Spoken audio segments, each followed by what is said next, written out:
阿联酋给你提供的是一张白纸，能不能画出一幅漂亮的免税蓝图，就要看你是不是既懂玩法又懂规则。嗨，大家好，我是独立离岸问，上关注我，让你全球都有人。一提到阿联酋，很多老铁们的第一反应就是免税天堂。比起那些传统的离岸地，比如 BVI、开曼，阿联酋不仅地缘位置更硬核，靠着中东石油美元，还拥有迪拜这个国际金融中心，甚至在地区乃至国际的认可度都要高出好几个段位。很多人一提到阿联酋啊，脑子里自动就会浮现这么几个关键词：免税、富豪、土豪金、奢侈品购物。可问题来了，现在的阿联酋不是已经正式上马9%的企业所得税了吗？朋友圈里边一大堆人都嚷嚷着时代结束了，阿联酋不香了。难道真主阿拉真的要给这个老牌免税天堂判处实刑？这里我先给大家泼个冷水，顺便泡上一壶茶，慢慢来聊。税收这玩意儿，不能只看表面条文，而要看背后的设计逻辑。公司只是第一层玩法，背后有着更大的蛋糕。其实，在个人身份上，如果能够充分利用当地的政策，不仅把企业所得税给免了，而且在个人层面也能够实现全球收入零税负。这就是阿联酋的真正底牌。今天这个视频，我们就来彻底拆解一下当地公司的免税操作，再来帮你形成公司加个人的免税闭环。在阿联酋，如何才能无税一身轻？话不多说 ，Let's get into it。阿联酋公司税到底能不能免？当我们讨论公司税务时，需要先把阿联酋的公司形态抽丝剥茧的一个一个分开看。阿联酋公司粗略可以分成3大类：本地公司、自由贸易区公司和离岸公司。每一种形式的玩法、适用场景和税务待遇都不一样。明白了这么几点，你就会知道9%的企业所得税并不是洪水猛兽。我们先说本地公司，这也是很多真正想扎根阿联酋、直接面向当地市场的企业主的首选。你完全可以100%持股，不用去找本地挂名董事。政策上确实规定，利润超过37.5万迪拉姆之后，就要交9%的企业所得税。低于这个数字呢，零税。换句话说，中小企业在阿联酋本土市场经营，大概率可以享受接近于零的税负待遇。而且，即便利润高了点，阿联酋也有一堆的免税条款帮你兜底。比如，符合条件的子公司分红和资本利得税可以免税，集团重组也能免税处理，跨境支付利息和特许使用费更是没有预提税。这意味着什么？意味着你在阿联酋本地赚的钱，哪怕以后要分红回中国、回新加坡、回美国，都可以高效的流出去，不会被2次截流。唯一的门槛是本地公司通常要租个实体办公室，有时还要额外审批。这就决定了这个类型的公司更适合做本地生意，而不是玩纯纸面公司。而如果你的目标压根就不是阿联酋本地市场，而是放眼国际，那自由贸易区公司才是你的黄金选择。阿联酋全国7个酋长国分布着40-50个自由贸易区，定位涵盖物流、金融、科技、媒体等等方方面面。大多数自由贸易区承诺给你至少15年的企业所得税豁免，还可以再续15年，简直就是企业免税的延保套餐。在新税法下，只要自由区公司老老实实遵守规则，不和阿联酋本土市场发生受限交易，0%的企业所得税依旧稳稳的。更爽的是，自由贸易区还没有个人所得税，员工薪资不用交税，资金自由进出，没有外汇管制。如果你做的是跨境电商、技术服务或者转口贸易，迪拜、杰贝阿里港、阿布扎比、KingZad 这样的靠近港口的自由贸易区，基本就是为你量身打造的。这里要注意一个小坑：自由贸易区的公司如果要直接在阿联酋本地卖货或者提供服务，那就必须绕道，比如注册本地子公司或者找本土经销商合作，否则就是违规。换句话说，自由贸易区适合你面向全球或者做中转生意。如果想要直接撬动阿联酋的土豪市场，那还是本地公司更加合适。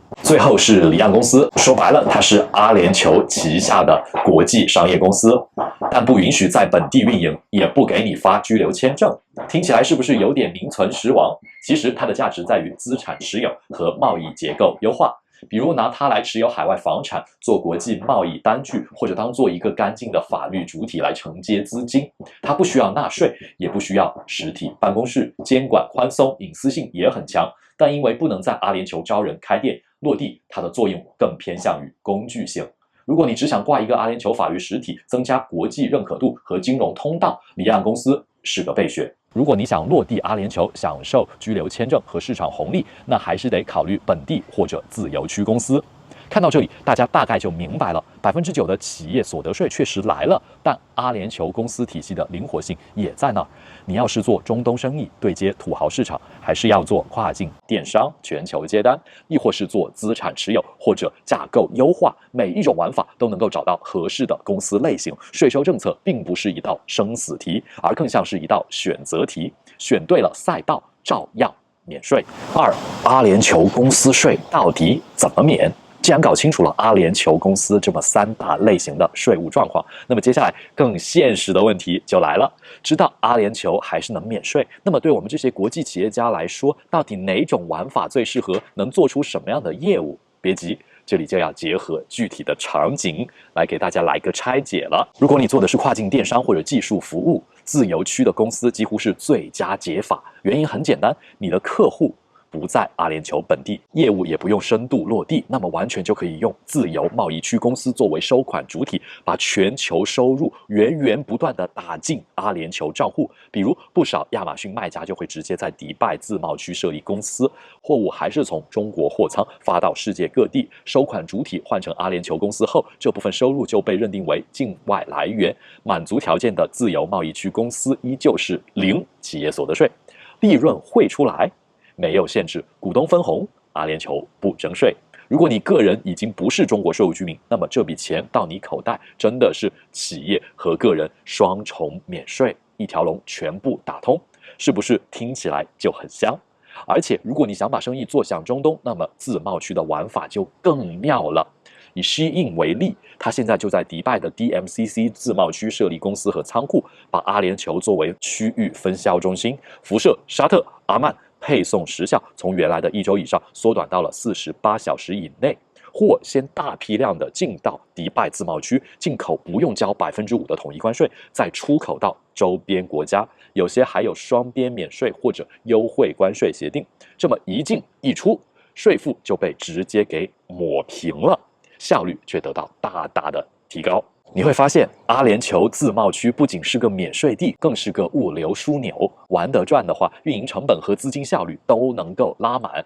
更别忘了，阿联酋已经和100多个国家签订了避免双重征税协定，包括中国、英国、法国、德国等一众大国。就意味着跨境支付的预提税还能够合法减免，资金利用率直接翻倍。当然，专业级的客户往往不满足这么个单点布局，更追求整体架构的优化。这时候，阿联酋自贸区公司就可以和其他的离岸属地配合，搭出更漂亮的离岸拼图。最常见的做法是以开曼公司做顶层控股，投资人拿开曼股权，既能够享受英美法系的保护，又有利于未来融资上市。再由开曼公司全资持有阿联酋自贸区公司，把主要利润放在阿联酋来积累免税。然后在亚洲层面，更可以引入香港公司作为采购和收款的通道。在欧洲则用英国公司作为销售窗口和 VAT 合规的主体，比如有中国卖家在英国成立公司，专门负责欧洲的销售，但英国公司和迪拜自贸区公司之间按转让定价采购，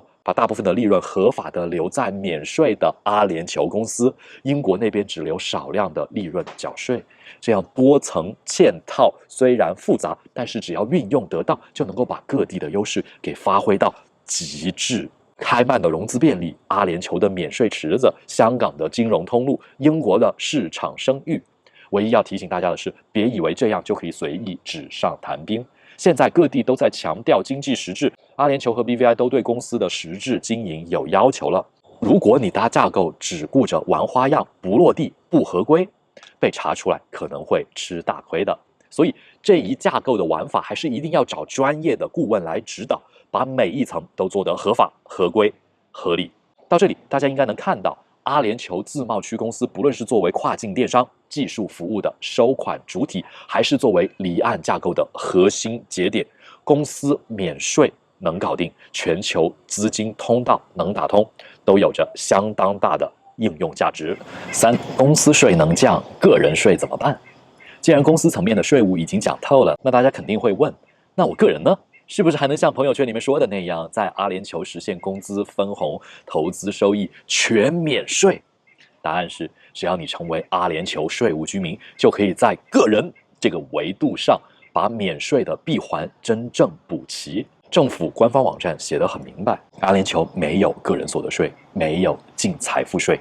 也没有遗产赠与税。换句话说，不管是工资、薪金、股息、红利，还是炒股赚的资本利得、房产增值，通通不收税。你辛苦赚的钱在阿联酋落袋为安，不是被层层节流，是不是听上去像梦一样？但这儿就是现实。那么问题来了，怎么才能够成为阿联酋税务居民？其实逻辑并不复杂，总结起来有2条路径：一是居住183天加稳定住所；2是居住90天加附加条件。所谓附加条件，就是你在当地得有点实质，比如公司、房产、工作岗位或者长期签证。最常见的方式就是在阿联酋注册一家自贸区公司，公司注册包通常自带若干个居留签证名额，股东、董事、员工都能够办为期2到3年可续签的 ID 卡。拿到卡之后，只要你在1年以内住满规定的天数，税务居民证书 TRC 就稳稳的到手了。另外一条路是买房，比如在迪拜购买超过200万迪拉姆，就能够申请阿联酋黄金签证，一签就是10年。还有就是通过雇佣或者政府工作签证，甚至远程工作者签证和自由职业许可，方式多样。核心思路就是你得真正在阿联酋有生活痕迹，银行流水、租房合同、孩子上学记录，这些都会让你的税务居民身份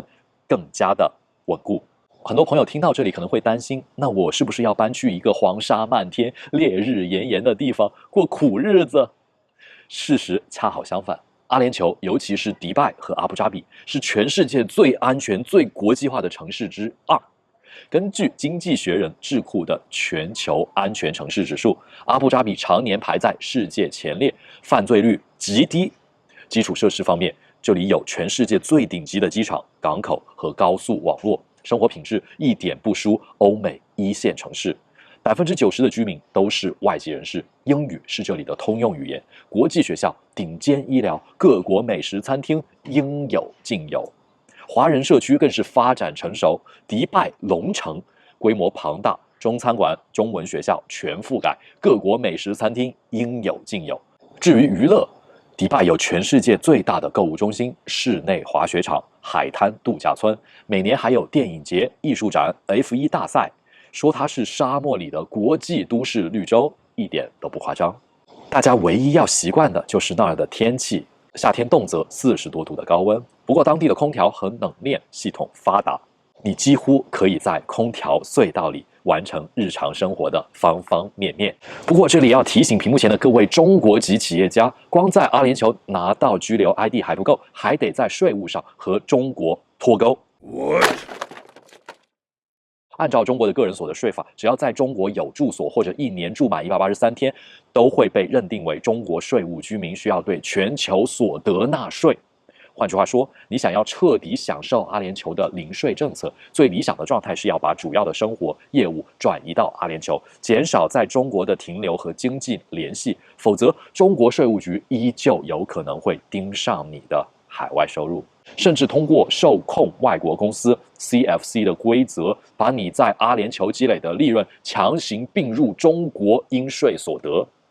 如果不想吃这样的2次碾压，那么合理分红，把钱拿回中国交个合规税，要么就彻底转变税务居民身份，真正以阿联酋作为主场。总结下来，阿联酋的个人税务政策简单粗暴，没有个税，就是这么简单。如果你愿意在当地建立居留身份，并且满足居住要求，就可以堂堂正正的拿到 TRC， 让个人和公司的免税闭环彻底跑通。但同时也别忘了，中阿之间有避免双重征税协定，中国税局也有反避税规则，你需要在筹划时做到合规、留痕、实质，否则小聪明可能换来大麻烦。阿联酋给你提供的是一张白纸，能不能画出一幅漂亮的免税蓝图，就要看你是不是既懂玩法又懂规则。走到这儿，我相信屏幕前的你已经有了一个清晰的答案了。阿联酋还能不能避税？能，前提是要合规。不要再幻想一夜回到开曼 BVI 那种零成本免税天堂。阿联酋现在给到的是另外一种更高阶的玩法。你选对公司类型，保持必要的实质运营，再拿到个人税务居民证书 TRC， 个人和公司2个维度的免税闭环就能够跑通。听上去是不是有点像做生意本身的逻辑？模式要对，动作要实，证件要齐。未来的趋势也已经很明显，全球税务环境越来越强调合规和透明，那种纸面公司加零成本操作的时代已经基本翻篇了。阿联酋真正的魅力在于它用极低的企业税率、丰富的豁免条款和宽松的个人税收环境，帮你找到低税、可控、合规成本的最佳平衡点。它不是一个让你彻底消失的避风港，而是让你在阳光下稳稳的低税运营的舞台。所以阿联酋给各位企业家最重要的启发就是，别再浪费时间去找那些不存在的零税幻想，而是尽早布局合规低税的长期打法。2025年，谁先搭好合规的架构，谁就在未来的全球大碰撞里赢得主动权。阿联酋的公司和个人身份就是你棋盘上的关键一步。OK， 如果你还想了解更多关于阿联酋公司的内容，充分利用当地税务居民身份实现高效税务筹划，或者您还有更多对税务居民身份各方面感兴趣的话题，欢迎大家在评论区留言探讨。我们也将根据大家的留言进一步制作相关的视频。如果您想尽快在当地开启生活和项目实地考察的第一步，也欢迎咨询我们，我们期待和您一起开启新世界。顺手牵羊，一个最懂企业家跨境配置的频道，我是Sean，我们下期见，拜拜。